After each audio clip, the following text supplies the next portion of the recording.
G'day guys, it's Ben here from Pumped on Property. Today I'm with one of my idols, Phil Anderson. Ben, how you going? Good to meet you, mate, in person. Phil did a talk down here in Melbourne last night, which a bunch of the Pumped on Property community was there. Yeah, I'm still recovering. Still recovering. I'm sorry, man. I know you said it's not your day-to-day, but appreciate you doing this for me as well. Well, that's right. It's afternoon now.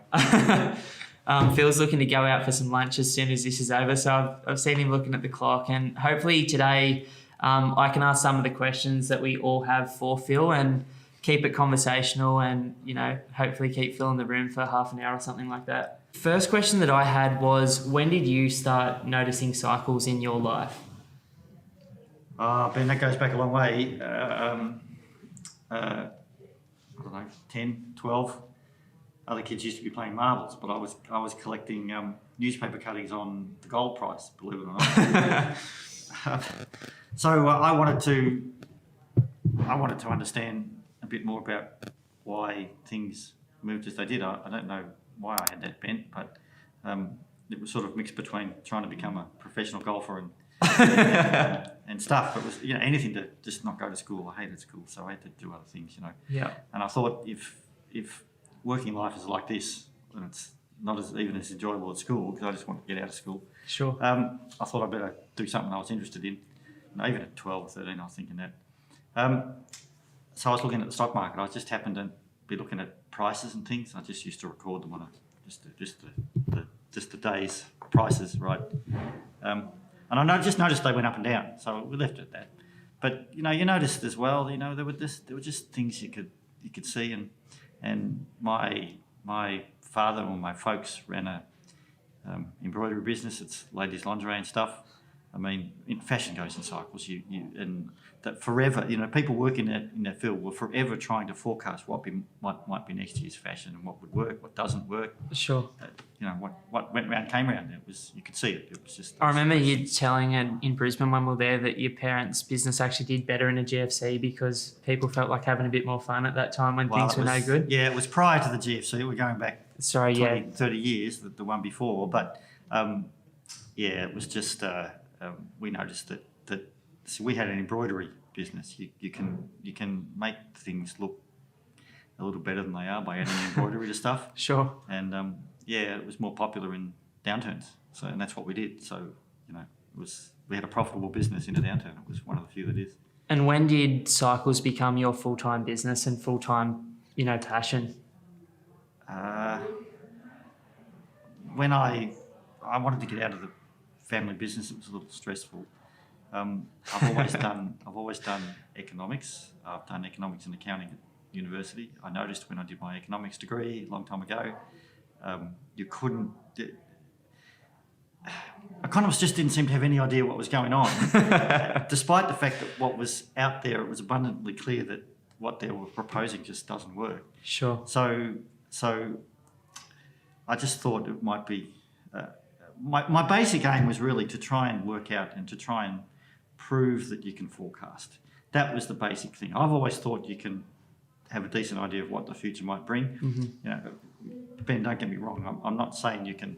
I can't. I'm not saying that. There's no crystal ball here, guys. No, Phil's not a magician. But I'm not saying that. You know, I can forecast that you're going to walk down Brisbane Main Street tomorrow and break your leg. You know, it's not that. It's not that type of thing. Yes, but there are general things you can look at, the way the population moves. Mm-hmm. You can get some sort of idea. And it goes back to, I read a book, now that I think about it, it escapes me, Hari Seldon. Do you remember, if you've ever read some of Isaac, the name escapes me, the guy that wrote all the classic sci-fi stuff. Yeah. Anyway, Hari Seldon was the guy in the book that was able to use whole science to forecast millions of years out. So I thought, that'd be pretty cool. So let's see if we can do it. So I started up here where we're interviewing today. I started up at an office downstairs and just thought if I could collect a few statistics, you might be able to forecast stuff. And luck or not, I don't know. The first thing I studied was Nikolai Kondratiev and the Kondratiev wave. Mm-hmm. And here we were in the mid-1990s very low commodity prices. So I thought that would illustrate a lot of difficulties for miners. And so if you recall 1997, 98, a lot of mining companies, MIM and a few others, all collapsed. I was busy trying to tell them all about that. Sure. I also Were they listening at that time? Yes, no, I also learned. I was forecasting a really big major commodity boom. This is all on my old website. I said from about the year 2000, commodity prices are going to make a serious up move, and you've got to be ready. Well, it was just so over the head. They just couldn't get it. But and in the finish, that's what happened. Yeah, and that's how it all started. And then I just people started. I just got onto the real estate stuff and worked from there because family's always been interested in property and real estate. Well, I thought. It's just the way it went. Sure. Phil's book, for anyone who hasn't checked it out, it's The Secret Life of Real Estate and Banking, and looks at about 240 odd years of American history. US history, yes. Going back history. to 1800 years. Fundamental to study US history. Yeah. And so I've had some amazing feedback from that book. It's been quite humbling. Really. That book has changed my life. Yeah. People have written back and said just what it's done. Yeah. I've also got a number of people say, Phil, on you. Phil, I wish I had met you 10 years ago. I wish I'd read this book 15 years ago. Oh, sure. But yeah, well. Phil, that was based on some research prior to that from Fred Harrison as well, who's the London-based economist. And again, the two of you seem to be one of a few people globally that seem to be able to see the future a little bit clearer than others based on, as you call it, what is it? Economic History rent, doesn't repeat, economic rent, but the land market. It's the land market. That's the driver, really. Sure. You have to, and it's just statistics that are not so obvious today. Sure. It's the land market. Look, everyone's going to go read Phil's book and subscribe to his new service when he launches it in the next few months. But I've got some real fans in my community and I've got some questions from them. Do you mind if I sort of hit you up? Shoot. I'll keep that one till the end that we discuss because it's a bit of a biggie. But what are the rules you follow today when you buy property for yourself? Location. It's all about, but not only location, but yield, numbers. Sure. Numbers. So you're looking for high yielding or you're looking for growth or a combination? The numbers have got to stack up. Sure. It's got to yield a return. But of course, it depends. It depends on your horizon and how long term you are and what it is you're trying to do for yourself. And I can't know this. I can't know all those. I can only know for myself. Can I like lift the hood of the bonnet and what interests you over the next 15 years? From I know you're more in the stock market these days. Ben, I'd put it this way: the business that you think you're in, usually it's not what you're in. Sure. And it's if you look at the classic example of somebody that might be offering long-term storage for people, those people that offer safe lock-up and Kenneth's and all those guys. Yes, right.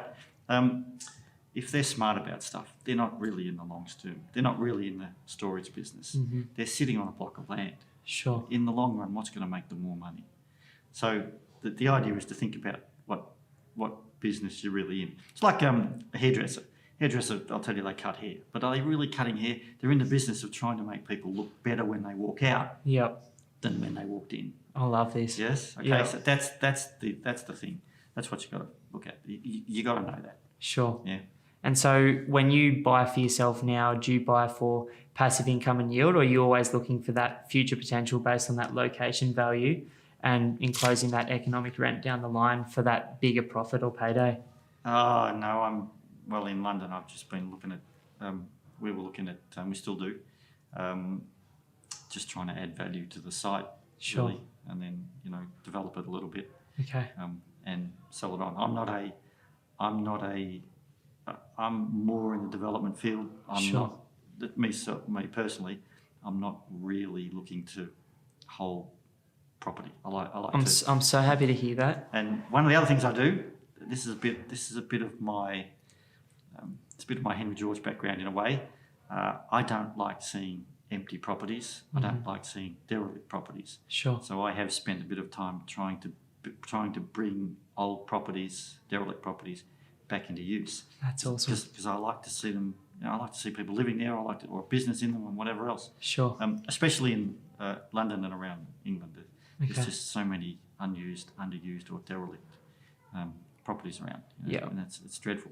They should be being used. So that's That's been my major goal, really, more than anything else.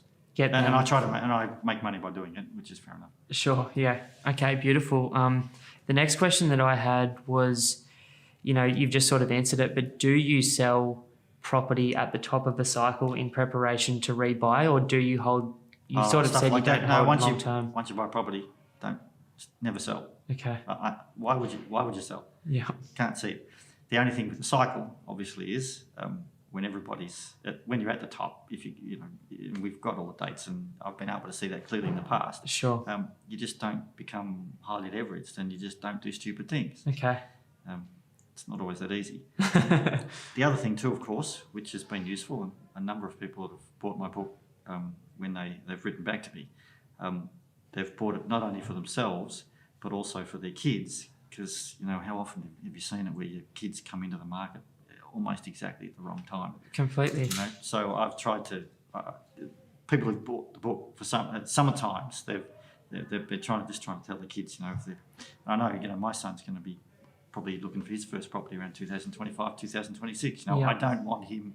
It's such a major decision. If you're getting in at the wrong time, it can affect you for almost for a lifetime sometimes. Mm-hmm. It's a critical decision.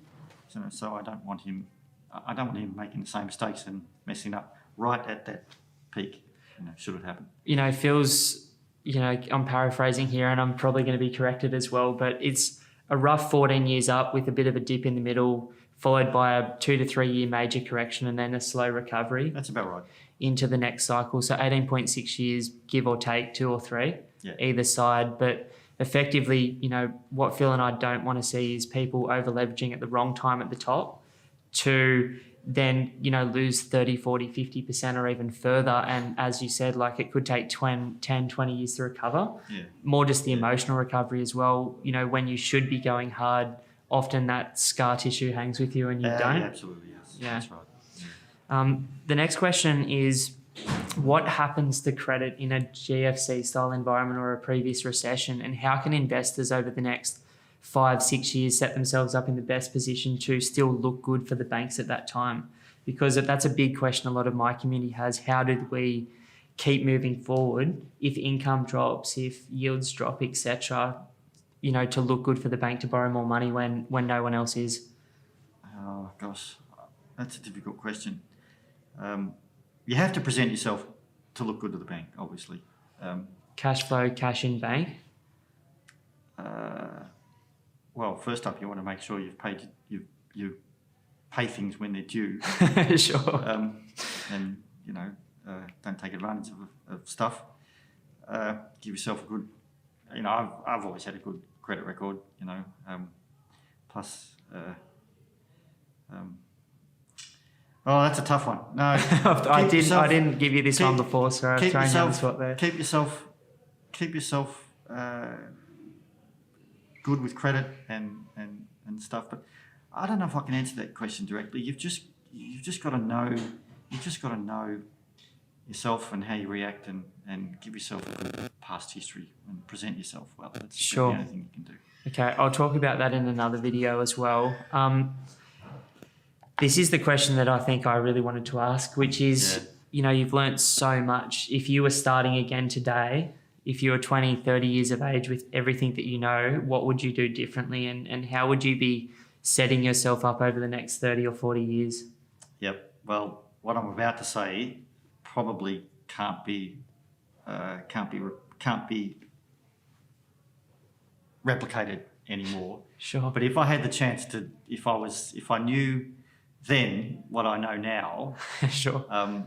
I would have been buying caravan parks. Okay. That's what I would have been buying. Sure. Because it's in, our family, we had my folks had a caravan down at Phillip Island, caravan park on the beach. Yep.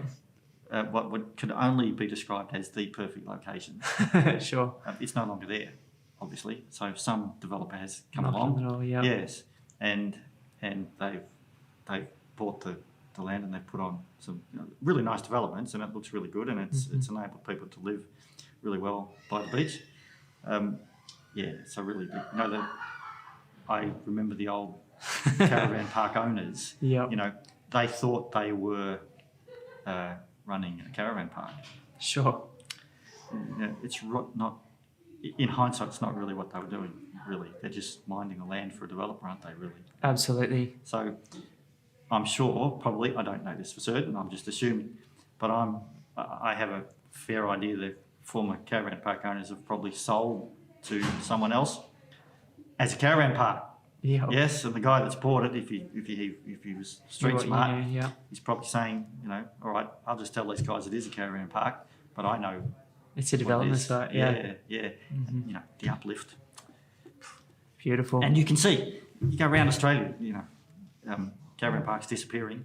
I live on the Sunshine Coast, and in all of the Sunshine Coast, all those parks have been rebought. Yeah. Around about that same time, Yes. and you're just seeing them fall one after the other. Yeah, that's right. So hindsight, 20/20 vision and stuff.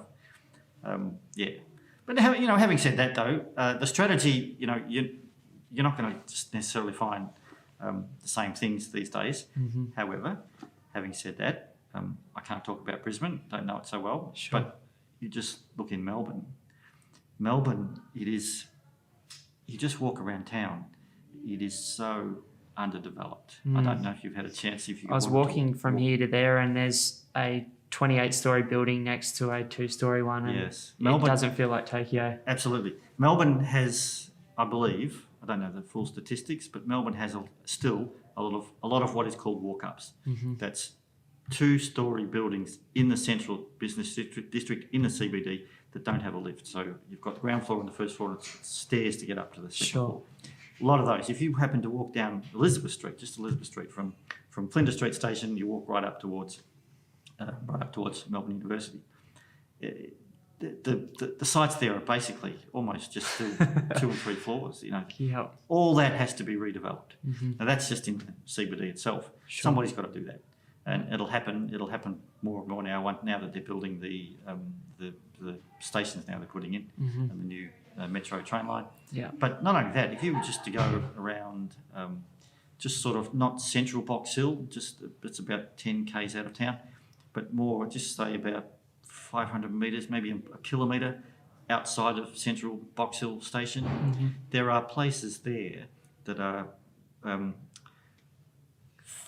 they're just wooden shacks now, really. They've been there since the 1950s or 60s, sitting on a big block of land.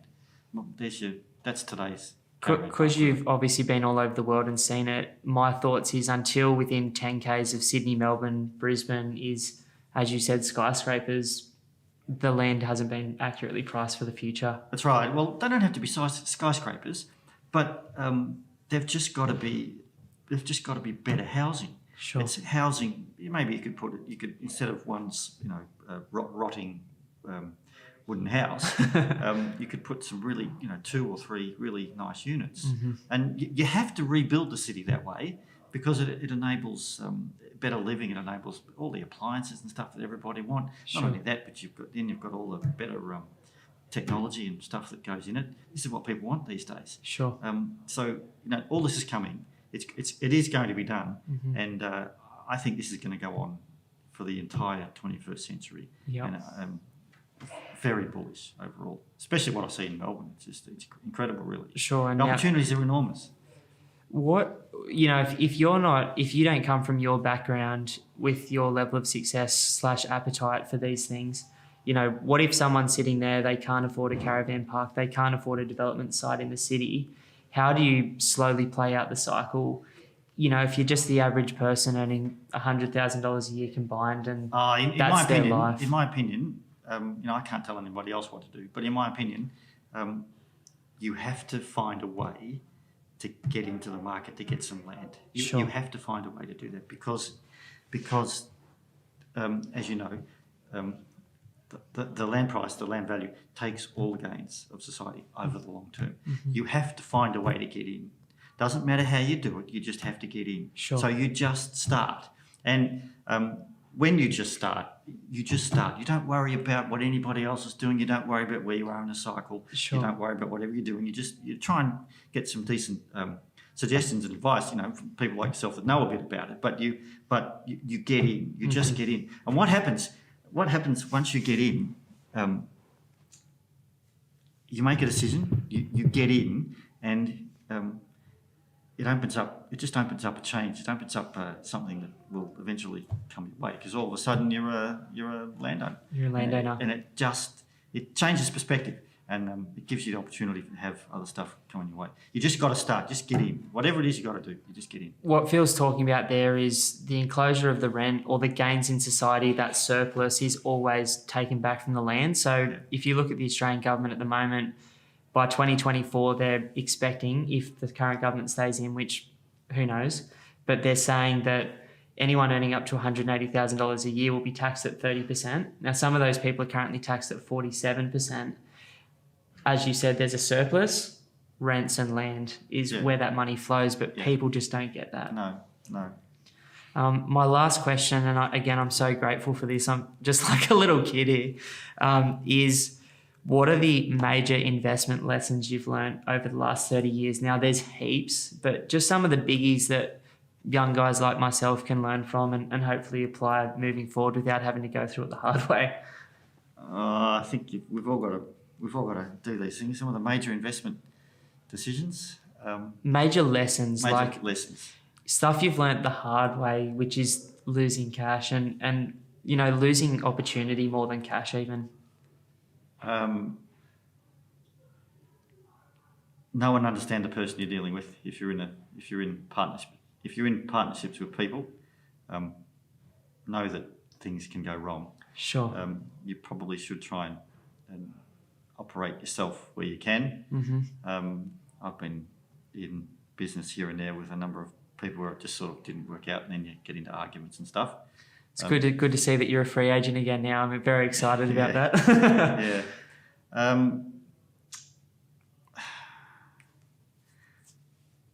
I don't know if this was a lesson, but it's something I did get from my father, in a sense that probably why I'm not a major housing landlord, in a sense. I have families in commercial. My father always said he didn't really want to get into buying houses and renting them, because you're effectively buying other people's problems.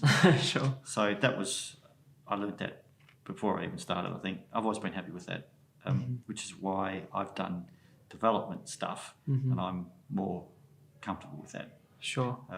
So from doing developments and your understanding of the cycle, you strategically pick off times. Like, you're not someone who can, you talk about the young guys that can just sort of get in there and hold through regardless of where they're entering. But from your perspective, you've strategically used that information and overlaid it with your acquisitions to, get that better return as well. Well, yes, if I learnt one thing, don't try and get everything right. Okay. It's not doable to get everything right. Sure. I'll give you an example. As you know, I've shown before, 2007, I was walking down Lygon Street with a mate of mine. I'd just come from the bank, it's Westpac Bank. I talked to the manager there and said, right, 2009 is going to be substantially different to 2007. Yeah. We are going to get a crash. The lady there. She would have known what you were talking about. Who is this idiot? Just as if he knows what's going to happen, right? So, all right. So I said to the manager there, assess me now. Here's everything you've got. I want to be in a good position. Talking with the bank, I want to be in a good position. I want my loans ready for 2009 because I want to be going and buying in Melbourne. Yes. So you were getting yourself set up, redrawing doing all these equity, things, everything. Yes, to get ready. Well, as you know, subsequent as history has shown, I think it was the only city in the world where property prices went up in 2009 was Sure. Melbourne. Right? I think that's because all the Perth people influx with all that mining money were coming into Melbourne to buy up, right? Yeah. You've got to be humble enough to say, well, I prepared Doesn't for always that. work out But perfectly. no, that's right. So you've got to run with that. Having said that, though, at the time, the Australian dollar was still doing really well. The pound dropped. I was able to put some money over there, and we did some stuff in the UK, so it wasn't all bad. So you have to be flexible a little Sure. bit. Now, I could do that because I'd retired to France before that, so I had European residency and I had all my businesses set up already in the UK. So from that point of view, it was very easy to swap. But but you've got to take it you got to take them how it falls. Sometimes you can't, even though I was set up and ready, it just didn't work out that way. Yeah, sure. No, it's really interesting. Is there anything, I suppose the last thing that I wanted to ask is, and I saw you talk about this a bit last night, how do you feel about the future? Because some young people feel differently about it. Some feel like they're not going to have the same opportunity their parents did. Some people feel like in Australia that we've just gone through things and people around the world are feeling the same things. I personally am excited as hell about the future and I can't wait to see what happens. Oh, there's so much I could say about that, Ben. Where do you start? Last night was fantastic. It was I got a lot of feedback. It was really, Arkill's great. Arkill crushed it. Yeah, he's fantastic. Yeah. Right? So you can see why I pull him in, right? Yeah. Looking forward, I look at my, he's 18 now. Look at my son. You remember, I don't know if you're old enough to remember. I've read so much about history, it's not a joke, but I don't know. But you're in the era now with all the technology, right? Yeah, but look at my desk. When I shifted out of home, I couldn't, I had a great upbringing. It was fantastic. Mum and dad were tremendous and stuff, but still, I couldn't wait to get out of home. Right? Sure. So, 18, I moved. Now, I had a car. In the back of my boot of the car, I had to put my alarm clock, my radio, I had to put my small TV, my record player, my records, and my music. And what were you driving back then? Just so everyone can. It was a HG Holden. Yeah. Back then, those column shift. It was green, right? Great car, sturdily built. It was good. But, still the haircut that you've got now, rolling that way. Right? But you look at it today. I look at my 18-year-old, right, in his bedroom. He's got all that on his phone. It's just one thing.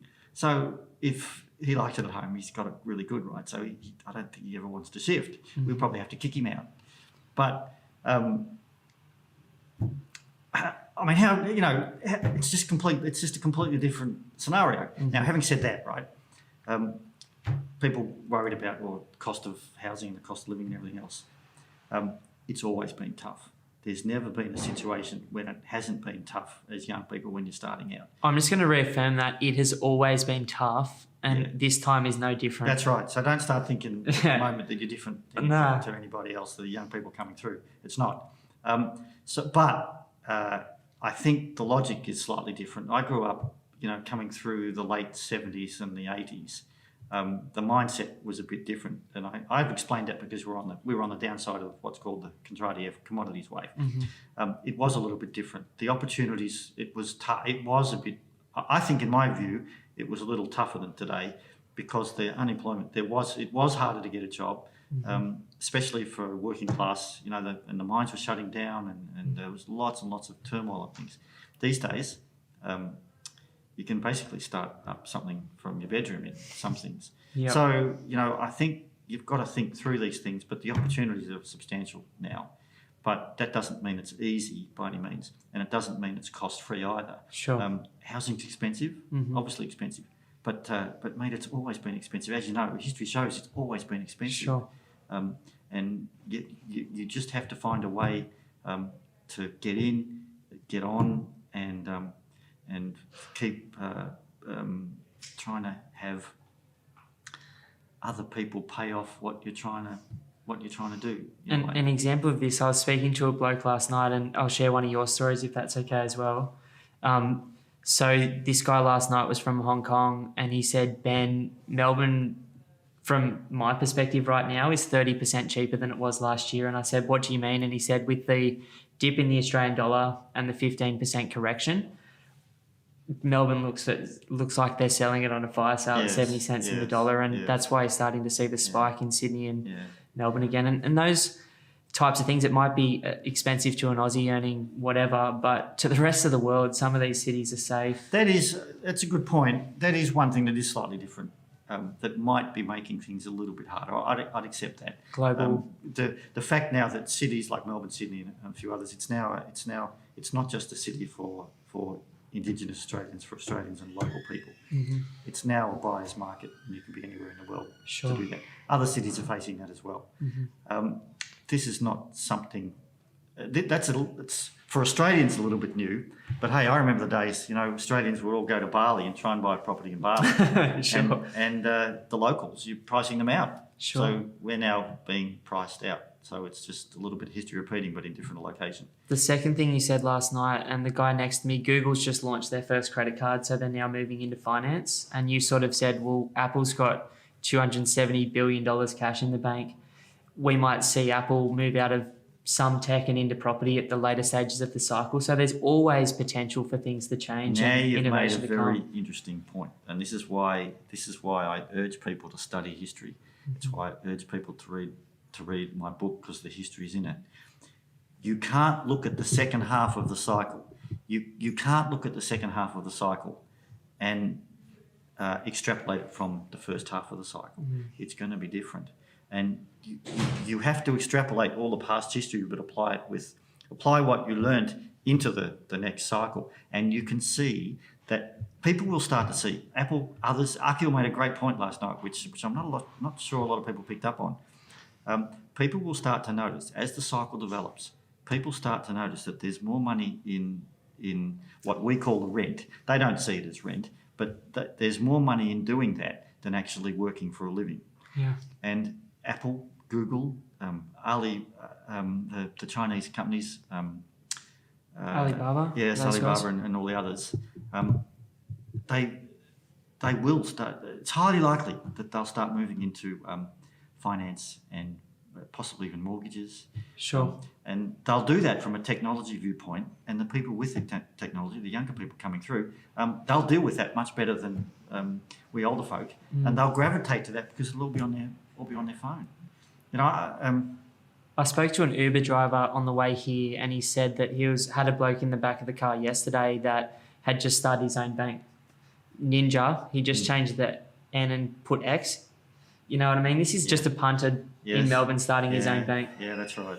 Yeah. Now, banks require a license, so you'll have to at some He's point. got his license. Yeah, well, there you go. Look at that. This is just a guy sitting in the back of an Uber talking to the driver about what he's up to. Yes. And so for him, people opening accounts, it'll all be done on a phone with a picture and everything else. No branches. You won't be going into a bank and all the old stuff and things. So easy. It's hard work, but done in a different. Same procedure, same thing, different procedure. It's just done in a new way. I know you're hungry, and I know it's a big GAN day apparently today. And today, tomorrow. Notice you get the extremes. If people want to carry something forward from here, certain days every month bring changes in the weather and the extremes. Sure. It's always around the 6th, the 15th, and the 22nd. Okay. It's unbelievable how that works. That's really what I'm moving into study now. It's unbelievable, incredible. Do you mind if we talk for 5 more minutes about your passion and what's fueling you moving forward now? Because, I know that you're hungry as well. Right. Yeah. Well, we can. You might. Well, my passion now. That's easy.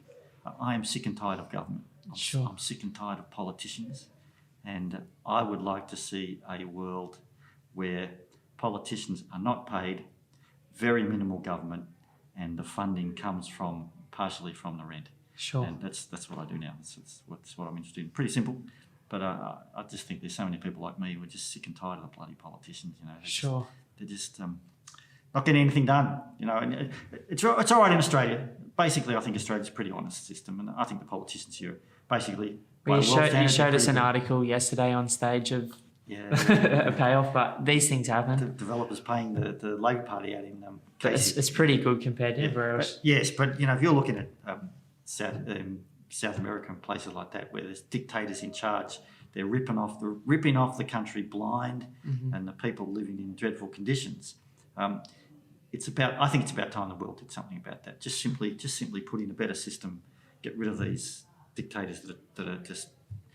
We're talking hundreds of millions they're ripping off, which they're storing in banks that they shouldn't be able to do. So that's what I want. Getting a second book titled A New Earth or something like that. Something like that. Yeah. Awesome, mate. I'm so grateful for today. Is there anything you wanted to leave with anyone, or we've sort of said enough? If you haven't started yet, start. Sure. Thank you so much. I really appreciate it. Thanks, Ben. Thanks, guys.